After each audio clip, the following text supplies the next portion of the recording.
Alhamdulillah, Alhamdulillahirabbil alamin, wa bihi nasta'inu ala umurid dunya waddin. Wassalatu wassalamu ala asyrafil anbiya'i wal mursalin, nabiyina Muhammadin sallallahu alaihi wasallam wa ala alihi wa ashabihi wat tabi'in wa man tabi'ahum bi ihsanin ila yaumiddin. Asyhadu an la ilaha illallah wahdahu la syarika lah al-malikul haqqul mubin, wa asyhadu anna sayyidana Muhammadan abduhu wa rasuluhu shadiqul wa'dil amin. Wala haula wala quwwata illa billahil aliyil azim, amma ba'du. Fa ya ayyuhal hadirun, ittaqullah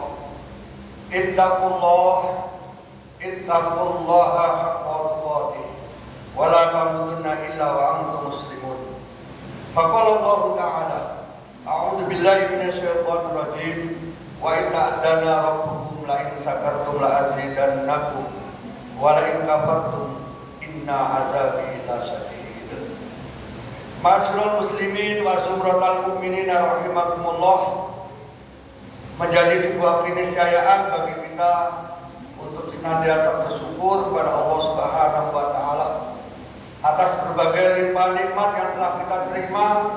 Sebagai wujud rasa syukur itu, marilah bersama-sama kita meningkatkan keimanan dan ketakwaan kita kepada Allah yang sebenar-benarnya, karena hanya dengan takwa ini hidup kita insya Allah akan terarah dan rezeki yang akan kita terima itu penuh dengan keberkahan.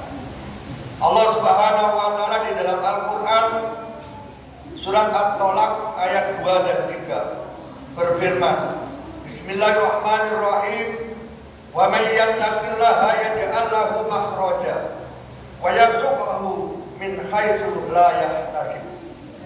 Yang artinya kurang lebih, barang siapa yang bertakwa kepada Allah, niscaya Allah akan membukakan jalan keluar dari semua permasalahan-permasalahan dalam kehidupannya, dan Allah akan menganugerahkan kepadanya rezeki dari arah yang tidak diduga-duga. Hadirin sidang Jumat yang dirahmati Allah Subhanahu wa taala, berangkat dari dua ayat ini, dalam kesempatan yang singkat ini mari kita renungkan bersama hakikat dan tingkatan rezeki yang telah Allah berikan kepada kita semua. Seorang ulama besar bernama Syekh Muhammad Imam Mutawalli Asy'arawi yang wafat pada tahun 1998.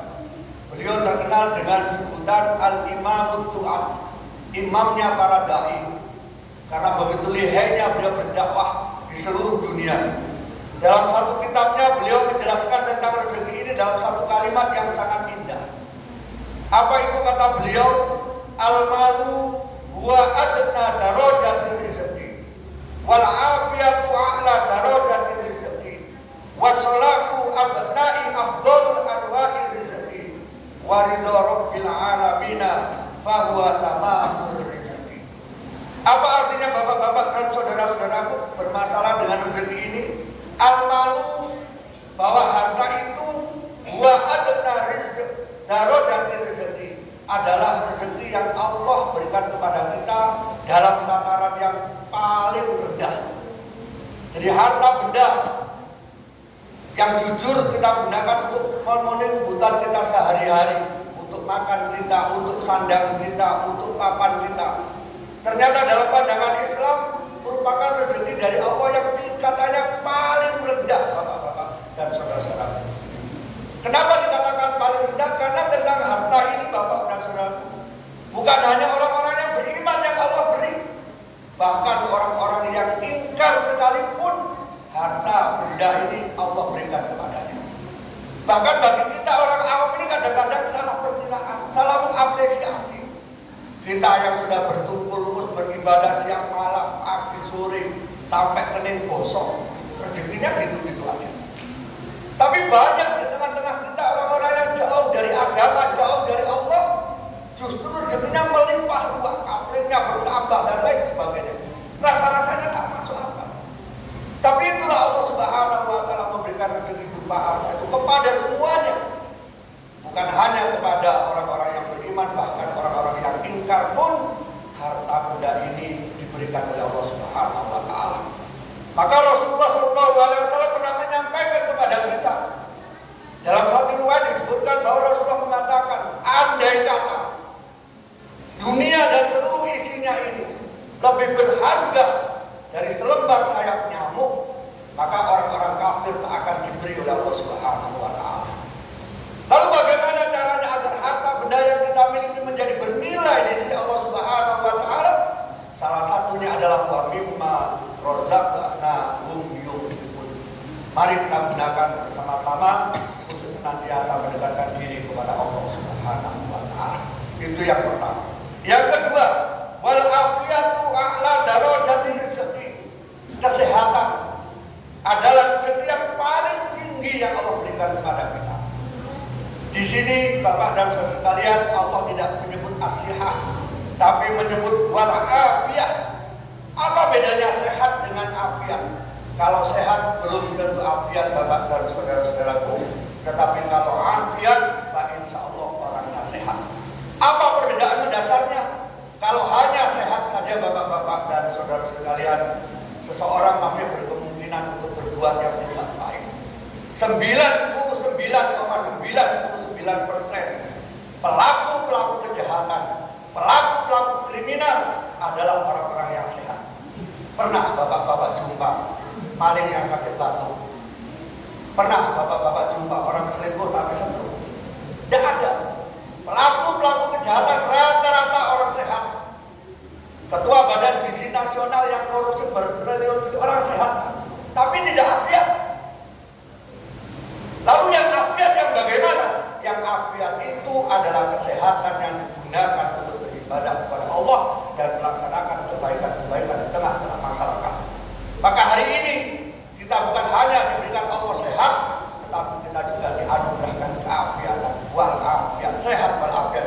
Itulah rezeki yang paling tinggi dari Allah Subhanahu wa Ta'ala. Namun kata Rasulullah SAW, beliau menyampaikan, nikmatani maqbulun fihi makasirun minan nas, as-sihhatu wal farahu. Ada dua nikmat yang sering sekali manusia lupakan, yaitu sehat dan sempat.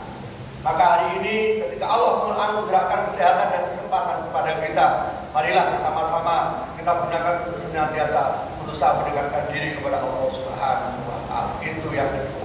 Adapun yang ketiga, hadirin yang dirahmati Allah Subhanahu wa Ta'ala, wassalatu abna'i afdalu anwa'il rezeki.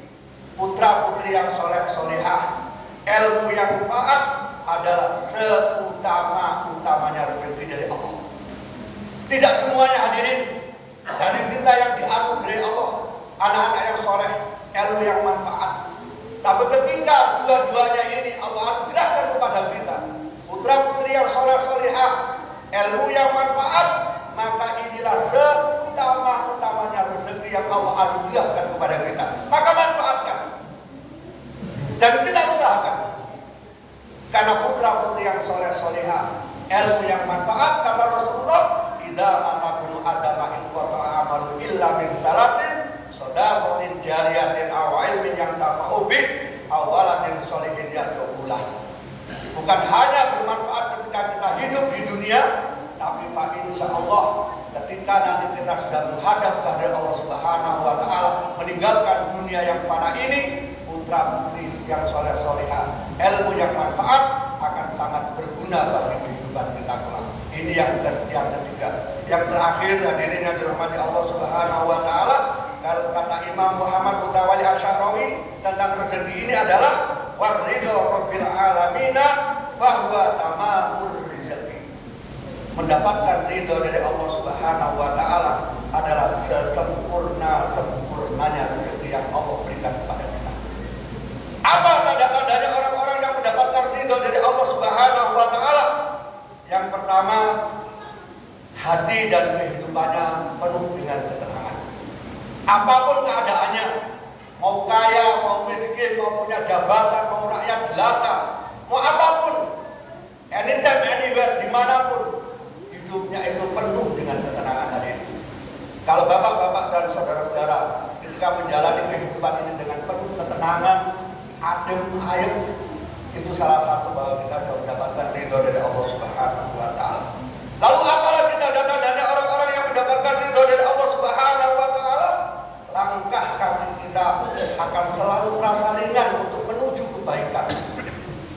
di antara kita bapak-bapak saudara-saudara terasa sangat berat sekali kaki ini melangkah menuju kebaikan, apalagi yang berkaitan dengan orang banyak, diajak gotong royong di lingkungan, masya Allah sulitnya minta ampun dengan berbagai alasan. Pemerintah sudah menggunakan 1001 alasan untuk menggerakkan gotong royong, kita punya 1002 alasan untuk menjelaskan. Diajak ngaji sulit banget, diajak ini yang baik-baik sangat sulit.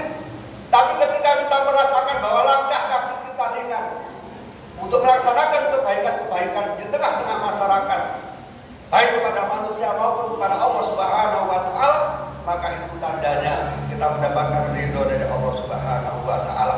Dan yang ketiga, tanda-tandanya kita mendapatkan ridho dari Allah Subhanahu wa Ta'ala, setiap permasalahan yang kita hadapi sangat mudah kita menemukan penyelesaiannya. Salah satu contoh ringan mungkin hari ini kita disibukkan dan dipenuhi dengan kegelisahan bagaimana putra putri kita akan melanjutkan sekolah, harga sawit turun dan lain sebagainya, dolar naik, padahal itu tidak ada urusannya. Tapi ketika kita mendapatkan ridho dari Allah Subhanahu wa Ta'ala, kita yakin bahwa Allah akan memberikan jalan keluar untuk permasalahan kita, maka itulah kita sudah mendapatkan salah satu tanda mendapatkan keridhaan Allah Subhanahu wa Ta'ala. Kita tak perlu khawatir hadirin terhadap rezeki kita, namun kita tetap diperintahkan untuk selalu melakukan ikhtiar dalam mencarinya. Allah telah menegaskan dalam Al-Quran, wa ma min dabbatin fil ardh illa 'alallahi rizquha. Tidak satupun makhluk di bumi ini melainkan Allah telah menjamin rezekinya. Akhirnya hadirin, dari penjelasan singkat ini kita memahami bahwa rezeki tidak hanya tentang berapa banyak yang kita miliki, tetapi juga tentang sejauh mana rezeki ini bisa menjadi sarana untuk selalu mendekatkan diri kepada Allah Subhanahu wa Ta'ala. Akhirnya marilah kita berdoa bersama-sama, mudah-mudahan ya Allah lancarkan dan berkailah rezeki kami sebagai bekal untuk mendekatkan diri kepada-Mu. Amin ya Allah ya Rabbal alamin. A'udzubillahi minasyaitonir